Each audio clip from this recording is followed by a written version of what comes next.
Chandrababu sadist, Chandramukhi, Pashupati అంటూ జగన్మోహన్ రెడ్డి గారు చేసిన వ్యాఖ్యలపై ఈసీ స్పందించింది. మీరు కనుక ఎందుకు అలా మాట్లాడాల్సి వచ్చిందని కనుక చెప్పకపోతే దానికి తగిన చర్యలు మేము తీసుకుంటాం, తర్వాత మీరే బాధపడతారని చాలా సుస్పష్టంగా ఈసీ హెచ్చరించింది. అయితే ఎన్నికల ప్రవర్తన నియమావళి ఉల్లంఘించినట్టుగా ఎన్నికల సంఘం ఈరోజు అభిప్రాయపడుతుంది. ఏదేమైనప్పటికీ ఈ ఎలక్షన్ టైంలో ఇలా ప్రొవోకింగ్ అంటే రెచ్చగొట్టే వ్యాఖ్యలు ఇప్పుడు మనం చూసాం. పార్టీ ఆఫీస్ కూడా తగలబెట్టేశారు ఈరోజు పల్నాడు ప్రాంతంలో.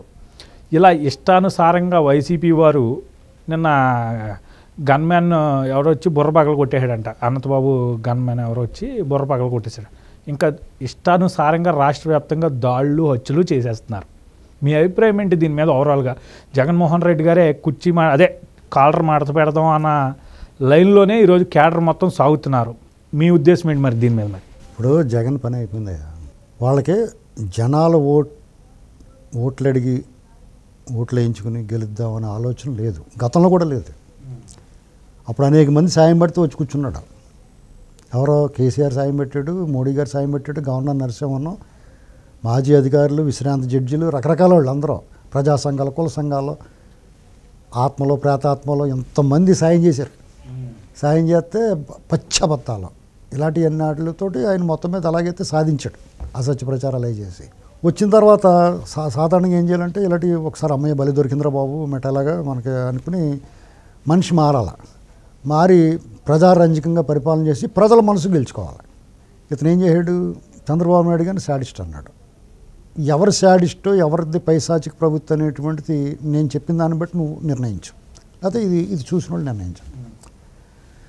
ప్రజలకి వాళ్ళ సమస్యలు చెప్పుకోవడానికి ఎవరైతే బడుగు బలహీన వర్గాలు ఉన్నాయో, అలాగే అన్ని వర్గాల్లోని నిస్సహాయాలు ఉన్నారో వాళ్ళకి ప్రతి శుక్రవారం ఒక చోట ఒక వేదిక ఉంది.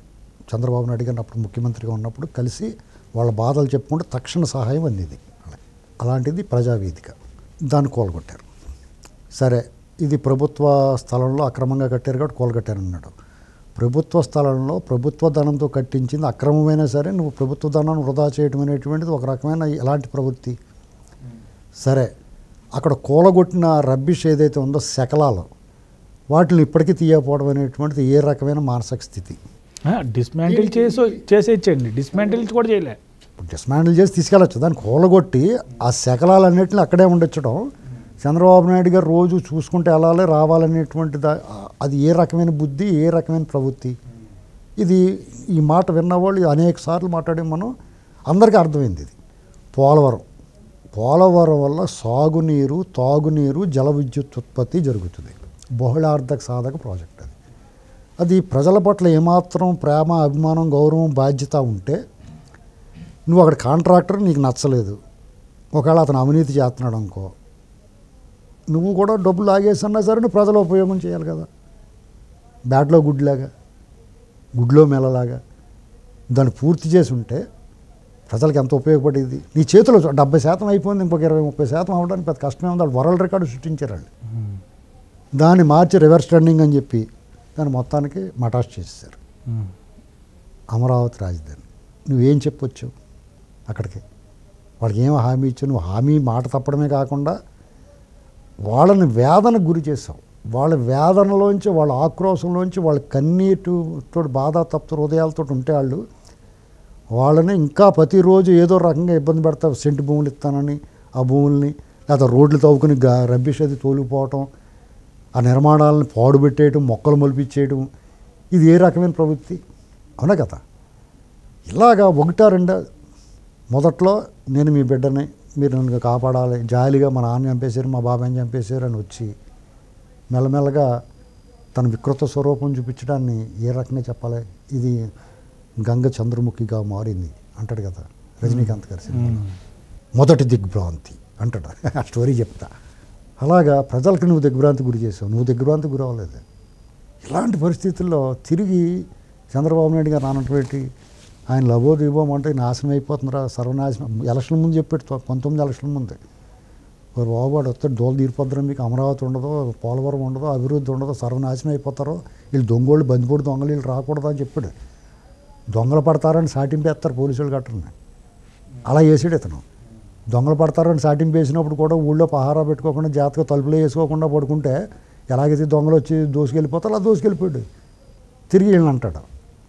వాళ్ళు ఇన్సైడర్ ట్రేడింగ్ చేస్తారు. టీడీపీ చేసిందంటాడు, చంద్రబాబు చేసి వాళ్ళ బాబాయ్ని చంపేసి వాళ్ళ బాబాయ్ని చంపేసి గుండుపోటని చెప్పాడు, గొడ్డలపోటుని. ఆ రక్తం తడిసిన చేతులు కుట్లేసి కడిగేసిన ఆ చేతులు పట్టుకొని చంద్రబాబు గారు తుడిచేసాడు. కోడికత్తి ఎంత పెద్ద డ్రామా, గోరుతో గీసినా కూడా అవనంత గాయం, చిన్న గాయానికి ఎంత డ్రామా. పైగా బుల్లెటిన్లు, హెల్త్ బుల్లెటిన్లు, త్రో కోల్పోయినట్టు నటించడం. అసలు పైగా వాళ్ళ బాబాయ్ మర్డర్ కేసు చేసిన తర్వాత అప్పుడు నటించిన నటన అసలు ఆస్కార్ లెవెల్లో. అసలు ఆ శవం ముందు వాళ్ళే చేయించేసి ఇప్పుడు ఏమంటున్నాడు ఆ రవీంద్రనాథ్ రెడ్డి, అవినాష్ రెడ్డి వాళ్ళు కొట్టి చంపేస్తుంటే చూస్తూ ఉన్నట్టు అమాయకంగా ఎర్రోళ్ళలాగానే. వాడికి ఏం తెలదండి పాపం. వీళ్ళు పక్కనెట్టుకుని నువ్వు ఎదరోళ్ళు చేశారు, అలా కొట్టాడు ఇలా కొట్టాడు అని చెప్పేసి మీరు నటించిన నటన కౌశల్యం, నవరస నటన సార్వభౌములు మీ ముందు ఎందుకని పనికొస్తారా? ఆస్కార్ వాళ్ళు అన్నీ ఆపేసి వీళ్ళకి ఇచ్చేయాల ఓ 10 ఏళ్ళ పాటు. ఇలాంటివన్నీ మీ దగ్గర పెట్టుకుని పైగా జనాల మీద దాడులు, పోలీసు వాళ్ళని వశపరుచుకుని వాళ్ళని నయానో భయాన్నో వాళ్ళు లొంగ తీసుకుని ఇంకోటి ఫోన్ ట్యాపింగ్లు అంటున్నారు. ఇప్పుడు తెలంగాణలో బొమ్మ బొరిసైందా? రేపొద్దున మీరు లైన్లో ఉంటారు. వీళ్ళకి ఏమైనా నష్టపడదు రాజకీయ నాయకులు. ఆయన జైల్లో పోతాడా? జగన్మోహన్ రెడ్డికి వస్తే కొండ పోతే ఇంటికనే. అది తెలుసుకోవాలి ఫస్ట్ అందరూ. అతను అభిమానించేవాడు, అతను కూడా ఉన్నవాళ్ళు ఏం తెలుసుకోవాలి తెలుసా? జగన్మోహన్ రెడ్డికి వస్తే కొండ పోతే ఇంటిక. ఎలాగ జైల్లో పోవాల్సిన బోనస్ కింద దొరికేసింది 5 ఏళ్ళు. ఇంకా దొబ్బిరా బాబు అని ఇచ్చారు జనం. ఇవాళ కాదు రేపన్నా ఇప్పుడు ఈ 5 ఏళ్ళ అక్రమాలు అతను అంతకుముందే జైల్లో పోతాడు అతను. ఆ బాబాయ్ మర్డర్ కేసులు ఇలాంటివన్నీ చుట్టేసుకుంటాయి వాళ్ళందరికీ. ఇప్పుడు ఈ 5 ఏళ్ళు అక్రమాలు ఇంకా జీవితం వచ్చి జన్మలో కూడా అతను జైల్లోనే ఉండాలి. మళ్ళా జన్మ అంటూ ఉంటే మళ్ళీ అమ్మాయి ఎవరో పుట్టిన చూడు పూర్వజన్మలాగానే ఎక్కడ పుట్టినా అతను నేపాల్లో పుట్టినా కానీ తీసుకొచ్చి జైల్లో పడేయాలి. అన్ని నేరాలు చేశారు వీళ్ళు. నిన్న చంద్రబాబు నాయుడు గారి సభలో జనం ఏదో జాతరకి వెళ్ళినట్టు పెళ్ళిళ్ళకి వెళ్ళినట్టు వెళ్తున్నారు. ఈయన సభకు రమ్మని బతిమాలతో కూడా రావట్లేదు, బెదిరిస్తే రావట్లేదు, ఈయన పెడితే కూడా రావట్లేదు. పై ఈయన కూడా బస్సు దిగట్లేదు. ఈయన అంతకుముందు ఈ 5 ఏళ్లలో బట్టన్ నొక్కుతాను బయటకు వచ్చాడు. బయటకే వచ్చేవాడు కాదు, ఎవరిని కలిసివాడు కాదు. ఒకవేళ బయటకు వచ్చాడా ఉపద్రవం. యాక్చువల్గా పశుపతి సమాధిలోంచి బయటకు వస్తే కరువు వచ్చేసేస్తుంది. నీకు అరుంధతి సినిమాలోను పశుపతి అక్కడ ఉండగా అతను బయటికి రాగానే దేశం అంతా కరువు వచ్చేసేసి రకరకాల క్షామం వచ్చి రోగాలు బారిన పడిపోతారు. వాడికి పైశాచిక శక్తులన్నీ వచ్చేస్తాయి. ఒక్కొక్కసారి దుష్ట శక్తులు కూడా చాలా బలంగా ఉంటుంది. దాన్ని ఎదుర్కోవడానికి దైవశక్తి కావాలి, మనోబలం కావాలి, మానసిక స్థైర్యం కావాలి, అన్నీ కావాలి దుష్ట శక్తులను ఎదుర్కోవడానికి. కష్టం అంతా ఎలాదే ఉంటుంది. అలాగా ఇతను బయటకు వచ్చి చెట్లు కూడా ఇచ్చేస్తాడు, స్కూల్ సెలవులు ఇచ్చేస్తాడు, వ్యాపారాలు ముంచేస్తారు, రోడ్డు వారిని బతుకుతారు. రెక్కాడితే కానీ టొక్కాడదు వాళ్ళకి, వాళ్ళందరినీ ఎగర కూడా వేస్తారు. ఏమిరా బాలరాజు నీ వల్ల ఉపయోగం? ఎంతమంది బాధ పెట్టేసి వచ్చి ఏం చేస్తాడు? పవన్ కళ్యాణ్ 4 పెళ్ళిళ్ళు అంటాడు, చంద్రబాబు గారిని తిడతాడు, ఏబిఎన్నో లేకపోతే TV5 ఈటీవీ వీళ్ళమే పడతాడు ఈనాడు మీదనే. ఆ 4 ముక్కలు చెప్తాను, నువ్వు ఇంట్లో కూర్చొని కూడా చెప్పొచ్చు కదా, అక్కడి నుంచి బటన్ నొక్కొచ్చు కదా. ఇప్పుడు మోడీ గారు రైల్వే స్టేషన్లు 100 స్టేషన్లు ఒకేసారి ఓపెన్ చేస్తాడు, 100 రైళ్ళు. అలాగే నువ్వు అక్కడ కూర్చొని బటన్ నొక్కుతానికి నువ్వు ఇక్కడ రావాలా? ఇంత సతంగా చెట్లు కొట్టిస్తామేంటి? ఎంత అన్యాయం అండి. మనం ఒకసారి మాట్లాడుకున్న చెట్ల గురించి.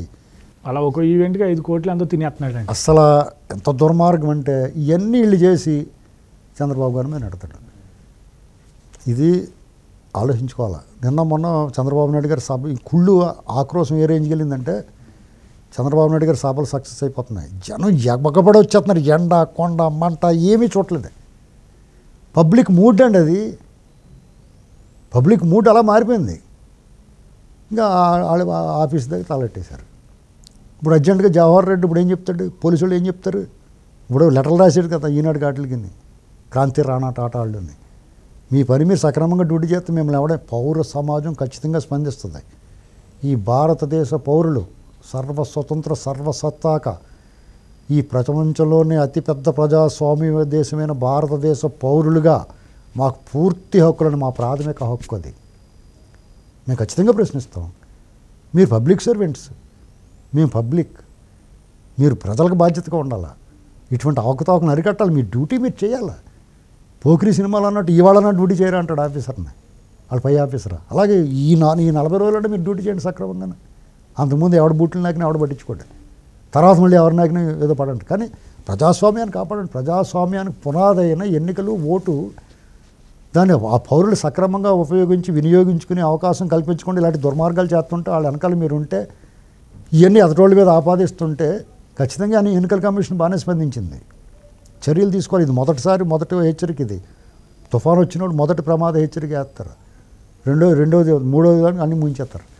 ఖచ్చితంగా జగన్మోహన్ రెడ్డి డిస్క్వాలిఫై చేయించుకుంటే ఇలాగే మాట్లాడితే ఏమనుమానం లేదు.